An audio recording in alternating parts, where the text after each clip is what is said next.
Okay, so in the last video we discussed about the isomerism. We discussed about stereoisomerism, geometrical, where geometrical arrangement is different, cis and trans you have, and in the case of optical you have dextro and leo, wherein you will check for if it's a mirror image, and if it's non-superimposable mirror images, that means they are optically active, and if the mirror images or if it's symmetrical, then it is optically inactive. That's what we discussed. Okay, now we will talk about structural isomerism.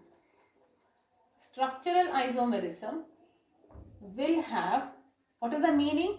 It means compounds which have the same molecular formula, different structure, and because of the different structure they will have different chemical properties. Very, very important. Okay, so the way they react and everything is going to be different. Alright, so same molecular formula and different structure. Okay, now there are four types of this. I told you the thing, IISC, you remember, L is for linkage here, that's all. So first one is ionization. Okay, now the names are self-explanatory. Ionization isomerism means the compounds will have the same molecular formula, this is the basic definition, but the ions which are formed in solutions are different. Okay, they form different ions in solution. What is the meaning of that? Classic example is going to be this. Okay, CO, NH3 Br and SO4. This is one compound. What is the isomer of this ionization isomer? If they ask you, it will be NH3 SO4 and then Br. Do they have the same molecular formula? Yes. CO, this 5, this 5, this one, this one, this one, this one. Molecular formula is same. Now, what kind of ions it will form? If you put it in solution, you will get a sulfate ion here and you will get 1, 2 plus ion, this whatever is this complex ion. Okay, you know how to name it. This is a complex ion. And if you put this in water, you will get a bromide ion and this will be this ion, complex ion. Okay, now what are, the ions they are formed is different, so they will pass the test differently. And one question, very important question will come is, how will you justify that this is ionization isomerism?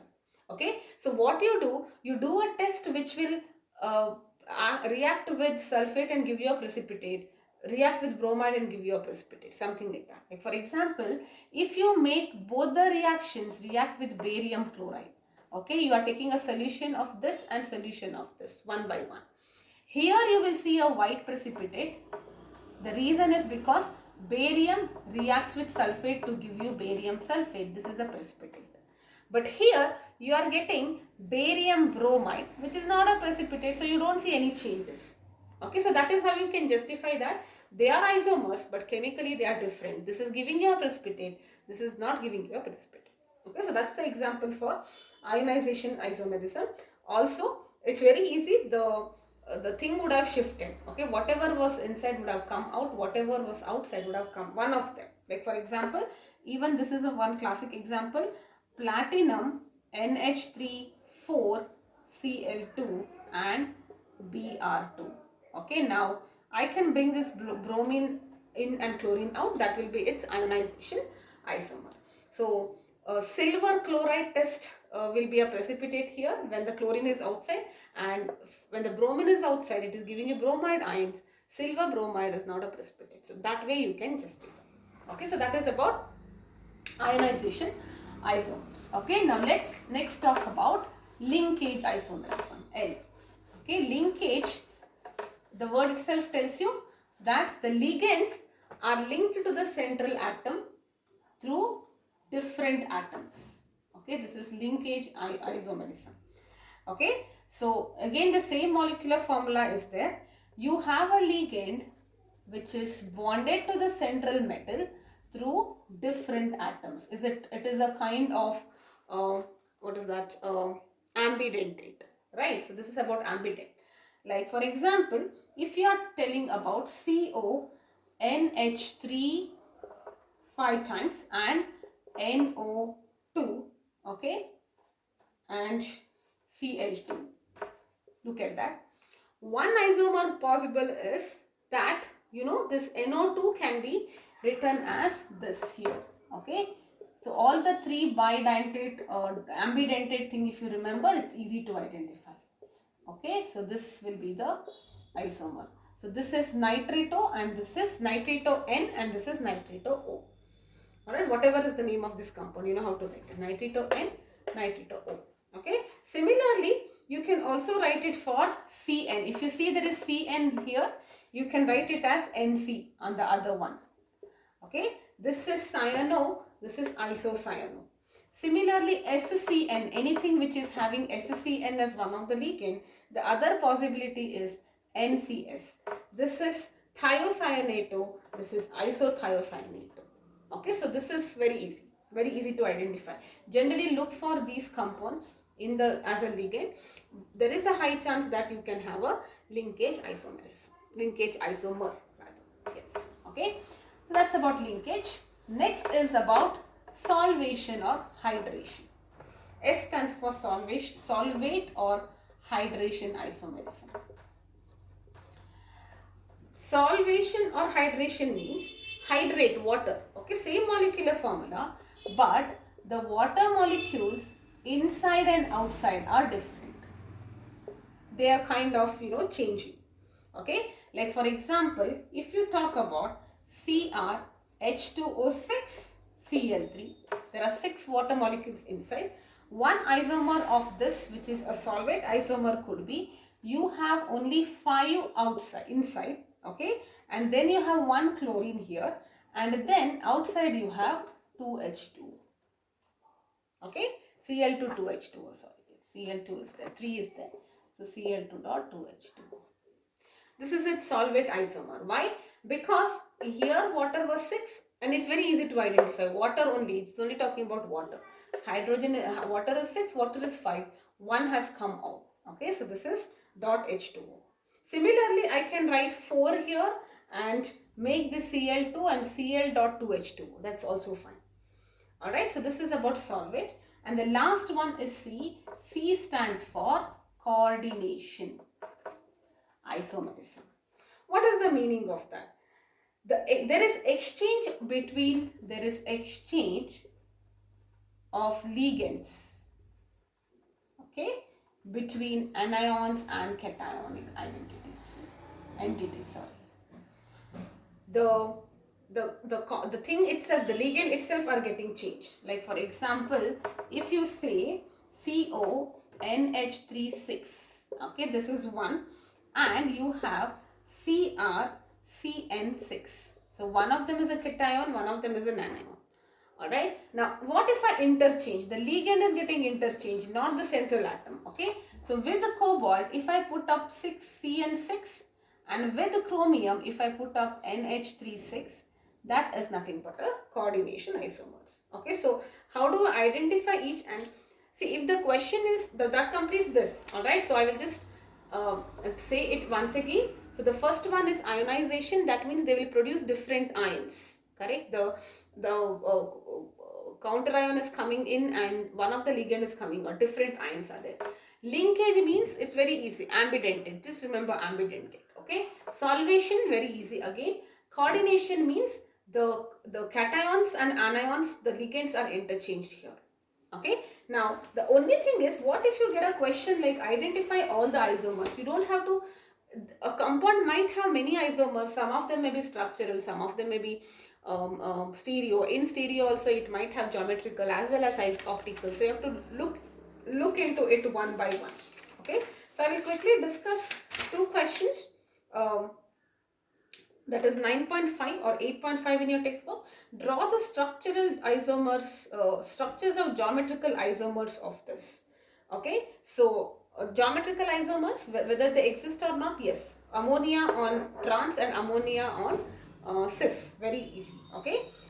Example 9.6 or 8.6, which one is chiral? Chiral means, I told you, chiral with non-superimposable, all of this are same. Chiral, non-superimposable, asymmetrical or enantiomers, they are all the same. Okay. So optically active. Okay, now optically active means they should not be, they should be non-superimposable or asymmetrical. So look for symmetry, you draw it. All right, so if you draw it, look at that. In the first group, the structure is something like that, and there is no symmetry here, correct? Cis is obviously, I told you this trick also. Cis is going to be optically active, but trans is not, because trans, there is a line of symmetry there. So I can even if I superimpose, it is superimposable, not non-superimposable. Okay, so only trans, if it is of the type A2B2, and if it is AA2B2, then cis is only optically active, trans is not, because it is giving me a superimposable image. Alright. In text question 9.3 is what I'm gonna do now. In text question, okay, so just to tell you the key things, so understand. Indicate the type of isomerism. Now look at that. Don't worry about potassium. Okay, you should only be worried about this part. Okay, so 2, water is there. So okay, what is this? This is, where is the square bracket ending? Yeah, I think it should have been here. Okay, so if you have a question like this, how do you identify? Now first let's talk about geometrical. Alright, so geometrical, what is this type? H2O, and this is 2, yes. Okay, this is a didentate, correct? So what it will be? Cr, yes. So does it have geometrical? I can have H2O, H2O here, and then I can have OX and OX here. Okay, and this is what? This is trans, and trans is not optically active. Okay, and can I write the cis for this? Yes, cis I can write, correct? So I will just write H2O and H2O here, and this is ox and this is ox. This is having geometrical isomers, right? Both geometrical. It's trans, cis and trans both are there, but for the trans no geometrical because that is symmetrical, no optical because it's symmetrical. In this case, you can have an optical. You just take the image like this. It's going to be something like this: H2O, H2O, OX and OX. So this is optically active. This is not active because there is a line of symmetry. Or in other words, if you take a mirror image, you're getting the same, and then I can copy paste it. It is superimposable. Okay, so that is how you check. Look at the second question there. So you'll have to check for all. Okay, so you will start with geometrical isomer, even structural also you'll have to check. So these 4 questions you be pakka, I think that's enough. Okay, so CO, E and C3. Now E and C3, you remember it is having optical isomerism, 3 types. Okay, geometrical is not possible. So we had done this similar question. 3 means what? This is cobalt, right? So, and it is coordination number 6. So 3 means FECMR, optical isomers, right? So you have EN, EN, EN, Cl, Cl, Cl. So you will have something like this. Okay, so, and the other one, you just bring 3 things and bring this chlorine here and shift it here, then you will get that MER1. Alright, so this is also having, these are the 2 isomers which are possible. Okay, now next one is going to be, see the next one is going to be a little complicated because you can see so many things there. Okay, nitro group is there. Okay, so let us talk about structural first. This is NH3 5NO2, and then just remember these things, that's all. Okay, so nitro is there, so definitely it can show linkage. Okay, O on nitrito N and nitrito O, it definitely can show. It can also show ionization because ammonia can come out. No, not ammonia, sorry.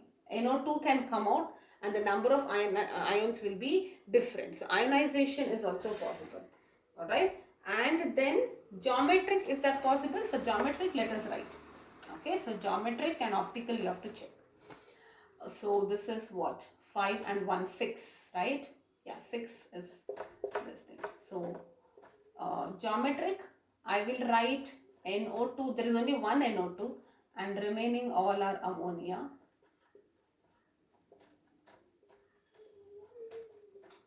Okay, so I cannot have anything cis and trans here, right?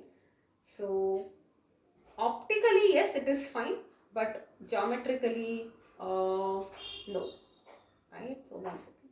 Yes, okay. So linkage is possible, ionization is possible, optical is also possible. All right, so that's what you will do. Okay, so these are the some kind of questions. And look at the fourth question. Give evidence that these and these are ionization. I told you ionization means you will do a test for sulfate. Same barium sulfate only you can do. Or for the other one you can do silver salt, like silver nitrate. Silver chloride will precipitate, but silver sulfate will not. Alright, so that also you can write. Alright, so these are some of the